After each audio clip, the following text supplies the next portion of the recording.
ಮತ್ತು ನಾನು MLA ಆದಮೇಲೆ 7.5 ವರ್ಷದಲ್ಲಿ ಯಾವುದೇ ಜಾತಿ ಗಲಭೆ, ಯಾವುದೇ ಜಾತಿ ರಾಜಕಾರಣ, ಯಾವುದೇ ರೀತಿಯಾದಂಥ ಪೊಲೀಸ್ ಸ್ಟೇಷನ್ ಒತ್ತಡ, ಒತ್ತಾಯ, ಈ ಜಾತಿ ನೆಲೆಸೋದು, ಆ ಜಾತಿ ನಿಲ್ಲಿಸೋದು ಯಾವುದಕ್ಕೂ ಆಸ್ಪದ ಕೊಟ್ಟಿದೆ.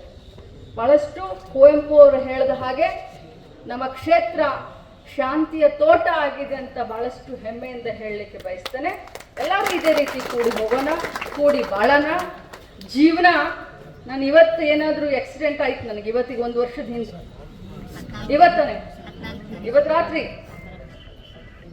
ಯುವರಾಜನ ಹೇಳ್ತಾ ಇದ್ರು ನನಗೆ, ಇವತ್ತು ಎಲ್ಲೂ ನೀವು ಅಡ್ಡಾಡಕ್ಕೆ ಹೋಗ್ಬೇಡ್ರಿ ಅಂತ. ನಾ ಹೇಳಿದೆ, ನನ್ನ ದಾರಿ ಭಾಳ ಗಟ್ಟೈತಿ, ಕ್ಷೇತ್ರದ ಇನ್ನೂ ಭಾಳ ಕೆಲಸ ಮಾಡೋದೈತಿ, ರಾಜ್ಯದಾಗ ಇನ್ನೂ ಭಾಳ ದೊಡ್ಡ ಸಾಧನೆ ಮಾಡೋದೈತಿ, ಹೆಸರು ಗಳಿಸೋದೈತಿ, ಜನರಿಂದ ಜನ ನಾಯಕಿ ಅನ್ನಿಸ್ಕೊಳ್ಬೇಕನ್ನೋಂಥ ಒಂದು ಹುಚ್ಚ ಹಂಬಲ ಐತಿ. ಸಿದ್ದರಾಮಯ್ಯ ಸಾಹೇಬ್ರಿಗೆ ಇವತ್ತು ಜನಪ್ರಿಯ ನಾಯಕರು ಅಂತ ಹೆಮ್ಮೆಯಿಂದ ಹೇಳ್ತೀವಿ, ಯಡಿಯೂರಪ್ಪ ಸಾಹೇಬ್ರಿಗೆ ಜನಪ್ರಿಯ ನಾಯಕರು ಅಂತ ಹೆಮ್ಮೆಯಿಂದ ಹೇಳ್ತೀವಿ. ಹಂಗ ಮಹಿಳೆಯರಲ್ಲಿ ಜನಪ್ರಿಯ ನಾಯಕಿ ಅಂತ ಹೇಳಿಸ್ಕೊಳ್ಬೇಕನ್ನೋಂಥ ಒಂದು ಹುಚ್ಚ ಐತಿ. ಬಹುಶಃ 1 ವರ್ಷದಿಂದ ಏನಾದರೂ ಹೆಚ್ಚು ಕಡಿಮೆ ಆಗಿದ್ರೆ ಇವತ್ತು 1 ವರ್ಷ ಜಯಂತಿ ನೀವೆಲ್ಲರೂ ಮಾಡ್ತಿದ್ರಿ. ಆದ್ರೆ ಆ ದೇವರ ಆಶೀರ್ವಾದ, ನಿಮ್ಮೆಲ್ಲರ ಆಶೀರ್ವಾದ, ನಿಮ್ಮೆಲ್ಲರ ಸೇವೆಯನ್ನ ಇನ್ನೂ ಮಾಡ್ಬೇಕನ್ನೋದಕ್ಕೆ ಬದುಕಿದ್ದೀನಿ. ದೇವ್ರ ಸರಿಯಾಗಿ ನಿಮ್ಮ ಸೇವೆ ಮಾಡ್ತಾ ಇದ್ದೀನಿ, ದೇವ್ರ ಸರಿಯಾಗಿ ನಿಮ್ಮ ಜೊತೆ ನಡ್ಕೊಳ್ತೀನಿ. ಮತ್ತು ನಾನು MLA ಆದಮೇಲೆ 7.5 ವರ್ಷದಲ್ಲಿ ಯಾವುದೇ ಜಾತಿ ಗಲಭೆ, ಯಾವುದೇ ಜಾತಿ ರಾಜಕಾರಣ, ಯಾವುದೇ ರೀತಿಯಾದಂಥ ಪೊಲೀಸ್ ಸ್ಟೇಷನ್ ಒತ್ತಡ, ಒತ್ತಾಯ, ಈ ಜಾತಿ ನೆಲೆಸೋದು, ಆ ಜಾತಿ ನಿಲ್ಲಿಸೋದು ಯಾವುದಕ್ಕೂ ಆಸ್ಪದ ಕೊಟ್ಟಿದೆ.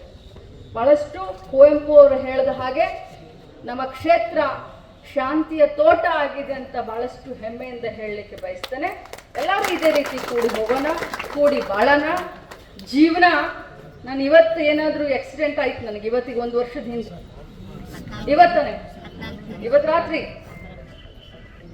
ಯುವರಾಜನ ಹೇಳ್ತಾ ಇದ್ರು ನನಗೆ, ಇವತ್ತು ಎಲ್ಲೂ ನೀವು ಅಡ್ಡಾಡಕ್ಕೆ ಹೋಗ್ಬೇಡ್ರಿ ಅಂತ. ನಾ ಹೇಳಿದೆ, ನನ್ನ ದಾರಿ ಭಾಳ ಗಟ್ಟೈತಿ, ಕ್ಷೇತ್ರದ ಇನ್ನೂ ಭಾಳ ಕೆಲಸ ಮಾಡೋದೈತಿ, ರಾಜ್ಯದಾಗ ಇನ್ನೂ ಭಾಳ ದೊಡ್ಡ ಸಾಧನೆ ಮಾಡೋದೈತಿ, ಹೆಸರು ಗಳಿಸೋದೈತಿ, ಜನರಿಂದ ಜನ ನಾಯಕಿ ಅನ್ನಿಸ್ಕೊಳ್ಬೇಕನ್ನೋಂಥ ಒಂದು ಹುಚ್ಚ ಹಂಬಲ ಐತಿ. ಸಿದ್ದರಾಮಯ್ಯ ಸಾಹೇಬ್ರಿಗೆ ಇವತ್ತು ಜನಪ್ರಿಯ ನಾಯಕರು ಅಂತ ಹೆಮ್ಮೆಯಿಂದ ಹೇಳ್ತೀವಿ, ಯಡಿಯೂರಪ್ಪ ಸಾಹೇಬ್ರಿಗೆ ಜನಪ್ರಿಯ ನಾಯಕರು ಅಂತ ಹೆಮ್ಮೆಯಿಂದ ಹೇಳ್ತೀವಿ. ಹಂಗ ಮಹಿಳೆಯರಲ್ಲಿ ಜನಪ್ರಿಯ ನಾಯಕಿ ಅಂತ ಹೇಳಿಸ್ಕೊಳ್ಬೇಕನ್ನೋಂಥ ಒಂದು ಹುಚ್ಚ ಐತಿ. ಬಹುಶಃ 1 ವರ್ಷದಿಂದ ಏನಾದರೂ ಹೆಚ್ಚು ಕಡಿಮೆ ಆಗಿದ್ರೆ ಇವತ್ತು 1 ವರ್ಷ ಜಯಂತಿ ನೀವೆಲ್ಲರೂ ಮಾಡ್ತಿದ್ರಿ. ಆದ್ರೆ ಆ ದೇವರ ಆಶೀರ್ವಾದ, ನಿಮ್ಮೆಲ್ಲರ ಆಶೀರ್ವಾದ, ನಿಮ್ಮೆಲ್ಲರ ಸೇವೆಯನ್ನ ಇನ್ನೂ ಮಾಡ್ಬೇಕನ್ನೋದಕ್ಕೆ ಬದುಕಿದ್ದೀನಿ. ದೇವ್ರ ಸರಿಯಾಗಿ ನಿಮ್ಮ ಸೇವೆ ಮಾಡ್ತಾ ಇದ್ದೀನಿ, ದೇವ್ರ ಸರಿಯಾಗಿ ನಿಮ್ಮ ಜೊತೆ ನಡ್ಕೊಳ್ತೀನಿ, ಎಲ್ಲರನ್ನೂ ಜೊತೆಯಲ್ಲಿ ಕರ್ಕೊಂಡು ನಾನು ಬೆಳಿತೀನಿ ಅನ್ನೋಂಥ ಮಾತನ್ನು ಹೇಳಿ ನನ್ನ ಮಾತನ್ನು. ನಿರ್ಭೀತ, ನಿಷ್ಪಕ್ಷಪಾತ, ವಿಶ್ವಾಸಾರ್ಹ ಸುದ್ದಿಗಳಿಗೆ ಮತ್ತೊಂದು ಹೆಸರಾಗಿರೋ ನ್ಯೂಸ್ 18 ಕನ್ನಡ ಈಗ ಆಪ್ನಲ್ಲೂ ಲಭ್ಯ ಇದೆ. ದಯವಿಟ್ಟು ಇಲ್ಲಿರೋ QR ಕೋಡ್ ಅನ್ನ ಸ್ಕ್ಯಾನ್ ಮಾಡಿಕೊಂಡು ಆಪ್ ಡೌನ್ಲೋಡ್ ಮಾಡೋದಕ್ಕೆ ಮರಿಬೇಡಿ.